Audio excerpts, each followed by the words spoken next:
Hello friends, मेरा नाम अनुज है। चलिए देखते हैं एक न्यूज़ इंडिया टुडे की, और यह है 29 अगस्त 2023 की न्यूज़।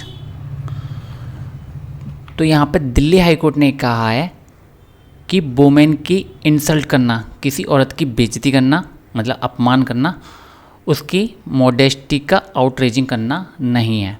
तो यहाँ पे मॉडेस्टी का समझते हैं। मॉडेस्टी का हिंदी अर्थ हुआ स्त्रीत्व, मतलब किसी औरत का जो स्त्रीत्व होता है, जो उसकी मर्यादा होती है, उसको भंग नहीं करना, मतलब लज्जा, उसकी औरत की लज्जा को भंग नहीं करना। तो यहाँ पर आप समझ गए होंगे कि इंसल्ट यहाँ पर अपमान के लिए बोला गया है, और आउटरेजिंग हर मॉडेस्टी कि उसकी लज्जा भंग नहीं करना, मतलब जैसे किसी औरत के साथ छेड़छाड़ करना, किसी औरत का बलात्कार कर देना, रेप कर देना, ये सब क्या है, उसकी आउटरेजिंग हर मॉडेस्टी है। तो आप इस बात को समझ गए होंगे।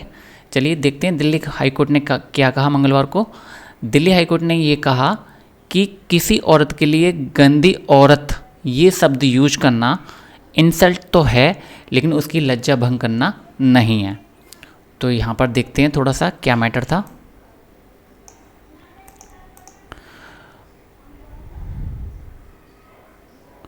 तो यहाँ पे ये दिल्ली हाई कोर्ट ने कहा कि किसी औरत की बेइज्जती करने का मतलब ये है कि रूड होना, मतलब थोड़ा सा किसी औरत के साथ मतलब रूड व्यवहार करना। रूड का मतलब है कि पोलाइट व्यवहार ना करना, एक अच्छा व्यवहार ना करना, थोड़ा सा ऊंची आवाज़ में बात करना, थोड़ा सा ऐंठ के बात करना।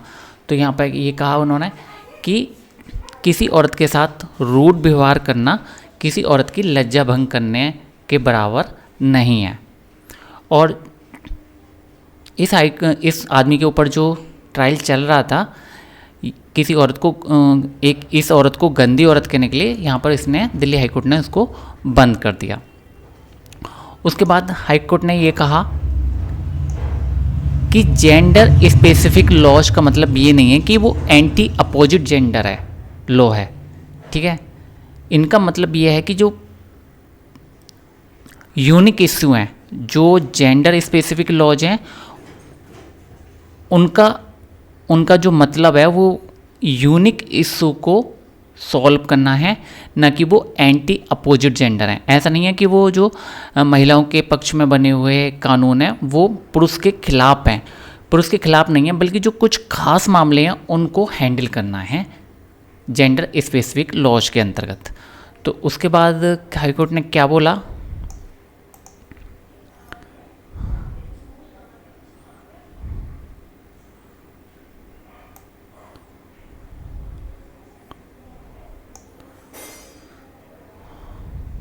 ठीक है। तो निचली कोर्ट ने ट्रायल ने क्या कर दिया था, सेक्शन 509 उसके ऊपर लगा दिया था उस पुरुष के ऊपर। तो यहाँ पर हाई कोर्ट ने इसको दरकिनार कर दिया, सेट असाइड कर दिया इस ऑर्डर को। और ये जो औरत थी और जो ये आदमी था वो एक ही कंपनी में काम करते थे, और जो वो आदमी था वो उसका सीनियर था। यहाँ पर ये आरोप लगाया गया है कि उस आदमी ने उस औरत से 1000 रुपये मांगे, और उस औरत ने जब उसको मना कर दिया तो उस आदमी ने उसको गंदी औरत बोल दिया। तो यहाँ पर बस हाई कोर्ट ने ये कहा कि लैंग्वेज थोड़ी सी सही नहीं है, लेकिन इसका मतलब ये नहीं है कि उसने उसकी लज्जा भंग कर दी, ठीक है। और उसने ये कहा कि ये जो शब्द इसने बोला है पुरुष ने, ये 509 सेक्शन 509 आईपीसी को अट्रैक्ट नहीं करता है, मतलब इस बात के ऊपर 509 आईपीसी नहीं लगाई जा सकती।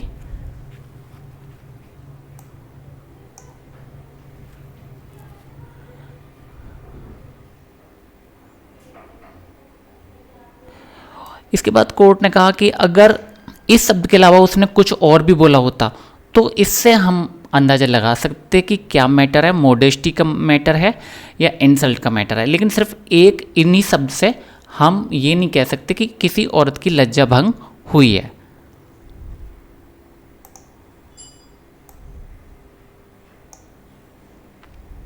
ये केवल दो लोगों के बीच का मामला है, एक वादी का और एक आरोपी का, न कि किसी जेंडर का मामला है। ठीक है। यहाँ पर उन्होंने कहा कि ये केवल दो लोगों के बीच का मामला है, ना कि आदमी और औरत के बीच का मामला है। क्योंकि कई बार ऐसा होता है कि आपकी बात नहीं कोई दूसरा आदमी मानता है तो आप कुछ उल्टा सीधा कह देते हो।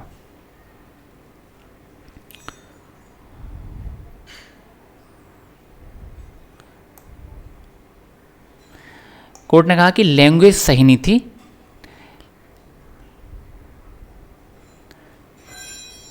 ठीक है ना, सेक्सुअली इसमें कुछ ऐसा था, बस ये है कि थोड़ी सी कर्कश थी, कुछ बदतमीजी लैंग्वेज यूज की गई।